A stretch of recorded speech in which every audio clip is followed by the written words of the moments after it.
ಸಂವಿಧಾನಕ್ಕೆ ನೀನೆ ಶಿಲ್ಪಿಯು ದಾರಿದೀಪವು ನೀನೆ ಕಲಿಸಿಕೊಟ್ಟೆ ಸಮಾನತೆಯನು ಏಕತೆಯನು ರಾಷ್ಟ್ರ ಸಂವಿಧಾನಕ್ಕೆ ನೀನೆ ಶಿಲ್ಪಿಯು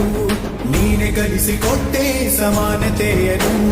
ನಿನ್ನ ಲೇಖನಿಯ ಬರಹ ದೇಶ ಖರ್ಚನೆ ಒಂದು ಮಾತು ಕೂಡ ಭೀಮ ಗರ್ಜನೆ ನಾಯಕ ನೀನು ಭೀಮರ ಮಹಾನಾಯಕ ನೀನು ಭೀಮರ ನಾಯಕ ನೀನು ಭೀಮರ ಮಹಾನಾಯಕ ನೀನು ಭೀಮರ ನೊಂದ ಜನರಿಗೆ ನೀ ದೇವರೋ ಜಗ ಹೇಳಿದೆ ಜೈ ಭೀಮರ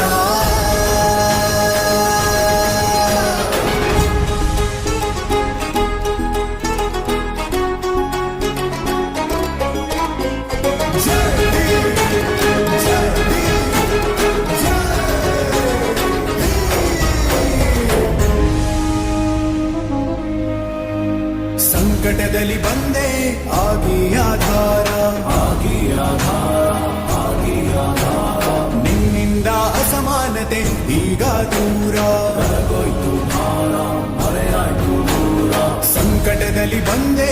ಆಗಿ ಆಧಾರ ನಿನ್ನಿಂದ ಅಸಮಾನತೆ ಈಗ ದೂರ ನೀ ತೋರಿದ ದಾರಿ ದೇಶ ಸಾಗಿದೆ ಸೂರು ನೀರು ಭೇದವೀಗ ದೂರವಾಗಿದೆ ನಾಯಕ ನೀನು ಭೀಮರ ಮಹಾನಾಯಕ ನೀನು ಭೀಮರ ನಾಯಕ ನೀನು ಭೀಮರ ಮಹಾನಾಯಕ ನೀನು ಭೀಮರ ನೊಂದ ಜನರಿಗೆ ನೀ ದೇವರೋ ಜಗ ಹೇಳಿದೆ ಜೈ ಭೀಮರ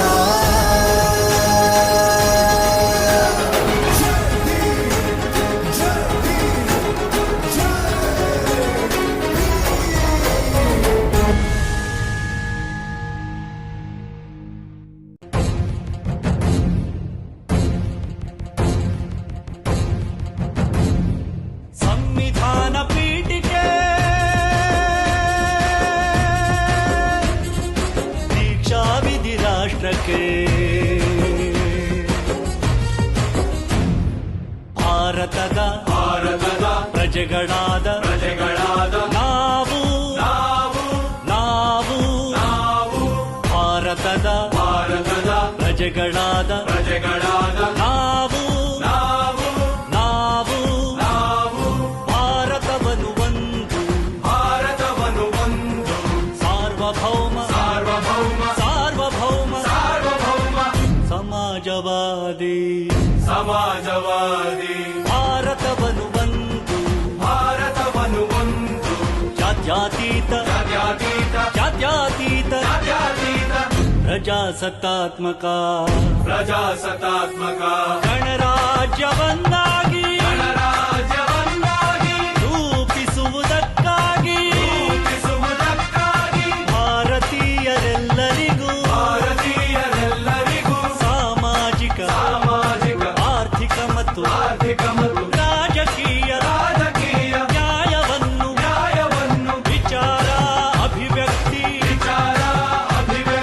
ನಂಬಿಕೆ ಧರ್ಮ ಮತ್ತು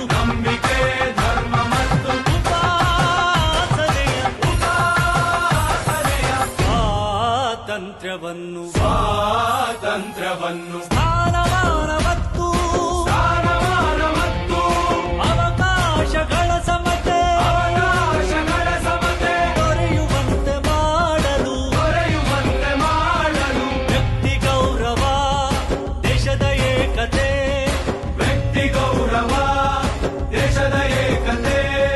ಸಮಗ್ರತೆಗಾಗಿ ಎಲ್ಲರಲ್ಲಿ ಭ್ರಾತೃತ್ವ ಭಾವವನ್ನು ಮೂಡಿಸುವುದಕ್ಕಾಗಿ ದೃಢ ಸಂಕಲ್ಪ ಮಾಡಿ ನಮ್ಮ ಸಂವಿಧಾನ ಸಭೆಯಲ್ಲಿ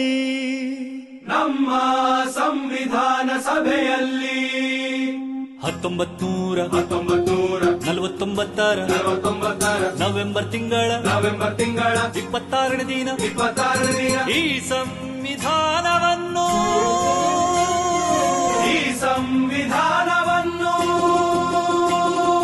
ನಮಗೆ ನಾವೇ ಅರ್ಪಿಸಿಕೊಂಡು ಅಂಗೀಕರಿಸಿ ಶಾಸನವಾಗಿ ವಿಧಿಸಿಕೊಂಡಿದ್ದೇವೆ.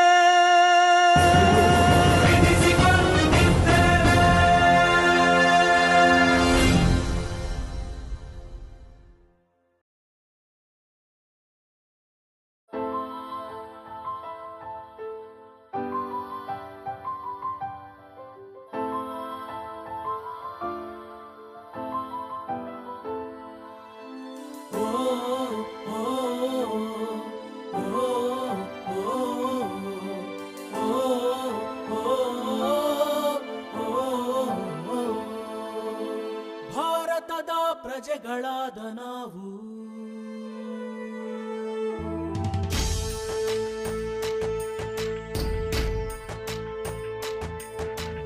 ಭಾರತದ ಪ್ರಜೆಗಳಾದ ನಾವು ಭಾರತವನ್ನು ಸಾರ್ವಭೌಮ ಸಮಾಜವಾದಿ ಧರ್ಮ ನಿರಪೇಕ್ಷ ಪ್ರಜಾಸತ್ತಾತ್ಮಕ ಗಣರಾಜ್ಯವನ್ನಾಗಿ ರೂಪಿಸುವುದಕ್ಕಾಗಿ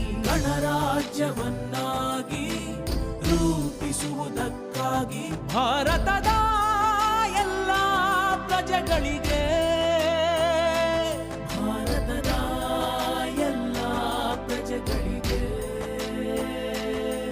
ಸಾಮಾಜಿಕ ಆರ್ಥಿಕ ಮತ್ತು ರಾಜಕೀಯ ನ್ಯಾಯವನ್ನು ವಿಚಾರ